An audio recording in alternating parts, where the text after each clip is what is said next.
There was a time back in days of old when you could have a wedding and it would cost perhaps a few $100s. The bride would go down to the shop and choose a nice white dress and put it on and put a nice white handkerchief over her head and get prepared for the wedding day, have a nice little bouquet. And the groom would go down and he would rent a tuxedo from a rental shop.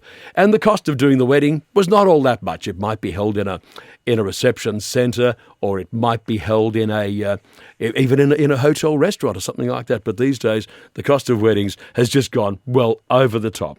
Well, a lady who knows all about it is Jacqui Hartwell. She's from upcycledbride.com.au and joins us this morning. Hello, Jacqui. Hello, how you going? Good, thanks, Jacqui. Well, as I said, it's been said that some weddings these days, some, average weddings can cost as much as $60,000. Is that correct? That's correct. Yes, it's extremely high nowadays. It's a lot of hooch, isn't it? It is. It is, especially for the average family with mortgages. Yeah. And so, Jacqui, in most cases, who puts up the cash? Is it dad and mum of the bride? Well, it used to be, but couples are mainly paying for their own weddings nowadays and not relying on the parents' help, so they're really feeling the pinch a bit more. Yes, yeah. Look, I remember a few years ago I went to a wedding and the father of the bride said, look, all I can give you is $7,000. He said that's all I can give you for this wedding. That's so much money. Is $7,000, and I think the mother and father of the groom put in another $7,000, and I think the mother of the bride, she put in $7,000, and I have to tell you, it was a beautiful, beautiful wedding in a gorgeous location in Sydney on the harbour. Wow. But it was still a lot of money. I think probably they had to pitch in a few more bucks as well, the bride and groom. So what's the plan? If you know you're getting married, you've got to sit down and do some sort of budget, haven't you?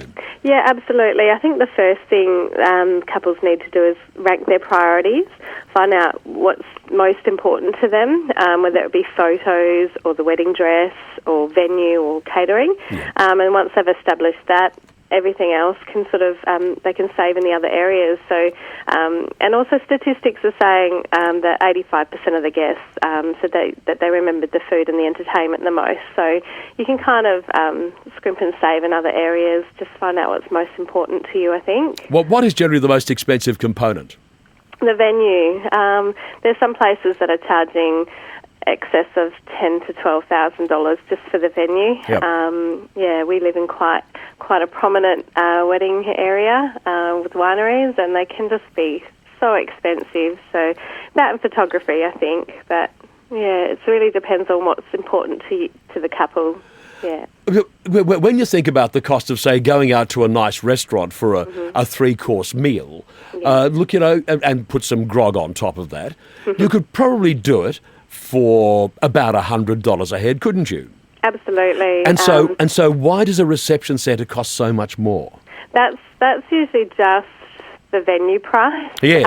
I think the W word, as soon as you drop the wedding word, sure. Prices do increase tenfold. It's a bit silly nowadays. So a lot of couples are leaving the restaurants and doing it backyard DIY weddings. Yes. We're seeing more and more of that in recent years.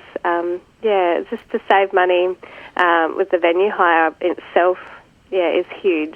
I suppose you could go to a marquee hirer and hire yourself quite a nice sizable marquee if you've had the backyard room to do it, and then hire furniture at a lesser cost than doing it at a venue. Yeah, absolutely. And even with the hiring of items such as furniture, but brides are just DIYing and buying second hand, and Pinterest has a lot to answer for. Yeah. All the DIY brides are coming out, and a lot of people are buying pre-loved items. Yeah. And I suppose if you've got friends who can help you out with borrowing stuff as well, that'd be a great advantage, wouldn't it? Definitely. You just got to utilise all your friends and just recruit them as best as they can, whether they can do hair or makeup, sure. Or if you can save on your dessert bar by just having your family and friends bake up a storm. Yes. It's all definitely get them all to pitch in, I think. It's a good idea. I recall a few years ago, and look, I bought some bowls, some big plates. They're sort of just perfect for pasta and maybe sort of lamb shanks on mashed potato or something like that. Yeah. And a friend of mine said, "Oh, I've got to go and get some of them." And I said, "Don't be silly." I said, "How many times a year are you going to want to use them?" He said, "Oh, maybe once." And I said, "Borrow mine." Yeah, borrow definitely. mine. And look, you can have too much stuff around your house, but if you can lend it off for an occasion like a wedding, it is such a good idea, isn't it? Absolutely. Every bit that you can save adds up. We managed to get married last March for under $12,000-$13,000, which is unheard of nowadays. Yes. And you do need to just every little bit, just see if you can save money, because it all adds up. It's so expensive. And so for a $60,000 wedding at a venue, what proportion of that would be the cost of the venue for the day? I'd say about, for that budget, you're looking at about $12,000, and it really obviously depends on where in Australia you are. Sure. If you're in the cities, definitely $12,000. Yeah.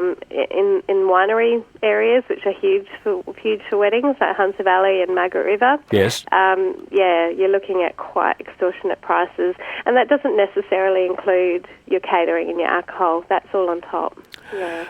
And so the backyard wedding, if you had a lovely backyard and it was a gorgeous day, perhaps you bought some market umbrellas or something like that. Mm-hmm. How much could you get it down to for, say, 100 guests, would you suggest? 100 guests, I think you could definitely do it well under 20. Yep. I'm thinking closer to 15. Yes. For example, I'm just going to keep using my own because I really did save money. We did ours for 12,000, and we still had a venue. We didn't do it in our backyard. Yeah. But I did call in favours. That everyone I knew, I called in a DJ favour. I made my own cake. Yep. Like, you can definitely, as long as you put in the hard work, obviously. But it was still fun. Like, we had, bridesmaids making things. Yes. You recruit, have a smaller bridal party. Cull them. Yes. That up to $4,000 for suits, dresses, hair, makeup if you have a large bridal party. Mm. So have a small bridal party and just recruit everyone to do bits and pieces, make your own invites. It's not easy, but it is definitely possible. And comparing $15,000 to $60,000 is huge. And those brides are putting up to $20,000 on credit cards and personal loans, and that's debt for a long, long time. It's not really worth it in my eyes. $60,000, that's a deposit on a home, isn't it? Absolutely. It's two cars. Yeah. That's right. A couple of nice motor cars. Now, as well as that, the bride's dress. This is an item that is going to be worn once, isn't it? Absolutely. And what's the cost of a bridal gown? You can. It can vary. Sky's from the a limit, couple I of suppose. hundred and up, but average you're looking at about between 4,000 and 6,000, which is massive. And I was finding when I was shopping for a wedding dress that they all come from Asia. So then they're telling you not to buy from the Asian stores. So the best thing I find is, if you're looking for that beautiful designer gown, go pre-loved. It's been, like you said, worn once. Yeah. And you can usually get your whole outfit for under $2,000, way under, some under $1,000. So especially if it's a designer, that's fantastic. And it's literally been worn once and dry cleaned. That's right. And are there lots of stores around where you can buy a pre-loved gown like that? Yeah, there's absolutely. There's a few sort of retail shops, but online there's plethora, including ourselves. You can buy on Facebook, on eBay. It's like right in front of your face. You don't even have to leave your lounge room. Yeah. Sounds good. And of course, for men these days, I mean, a man can go down to a suit shop and he can buy a really nice looking suit for $350 or $400. Yeah. Buy a nice shirt, a nice tie, and get it fitting properly. And so for men, it's quite a simple thing, but for absolutely, but for the ladies, it's just a huge price. Now, you said pre-loved. Could you also rent a frock? You could. I don't think it's so common anymore. I think maybe the frocks became a bit dated. Yes. But yeah, I personally haven't seen a gown rental agency for a while now, but Yeah. I'm sure there is if you looked hard enough. Yeah. Yeah. I was talking to my sister a while ago. She was married about 50 years ago, more than 55 years ago. And I said, have you still got your wedding dress? She said, no. I said, oh, what happened to it? She said, oh, there got a time when the grandchildren came. Like I said, I cut it up and I made party dresses for the kids. Oh, that's great. Yeah. I think that's a fantastic idea. It's kind of a way to see it every day again. Otherwise, it's going to hang in the cupboard. Forever and ever, amen. That's right. right. Yeah. Now, do many dresses finish up in places like museums? Oh, I haven't. I'm not too sure unless you like the Princess of England, maybe. Yeah, that's right. Unless it's a really beautiful, Absolutely. designer crafted Yeah, frock, definitely. I suppose. Handcrafted and beaded and crystals, maybe. But yeah, no, all just hanging in people's cupboards. Unfortunately, it's such a waste. And Jacqui, there must be millions of them, I millions and can millions of wedding imagine. dresses. On our website, I think we have 5 to 10 uploaded every couple of days, and there's just so many. But then you see brides going out talking about buying a new dress, and you're like, no, you can save so much money just in this one thing out of your whole wedding. You can save so much money by buying pre-loved. I'm talking with Jacqui Hartwell. She's the founder of upcycledbride.com.au. You know, Jacqui, I reckon that there would be a market here for a bridal fair that has pre-loved wedding dresses. Taken the words right out of my mouth. Yeah. Does anybody do that? No, we have them. It's in the pipe works, basically. Yeah. Yeah. So yeah, it is definitely something we're looking at. There's a lot of people buying stuff to DIY Yes. and from Asia nowadays, because even just to hire items for weddings is becoming really expensive, and with eBay and so forth, people can buy 20 tablecloths Yes. cheaper than it could be. To hire them. Yeah, absolutely, and then they're stuck with it. So Yeah. it's definitely something we're looking into, and that's absolutely why I decided to make this company, was because I have 20 tablecloths.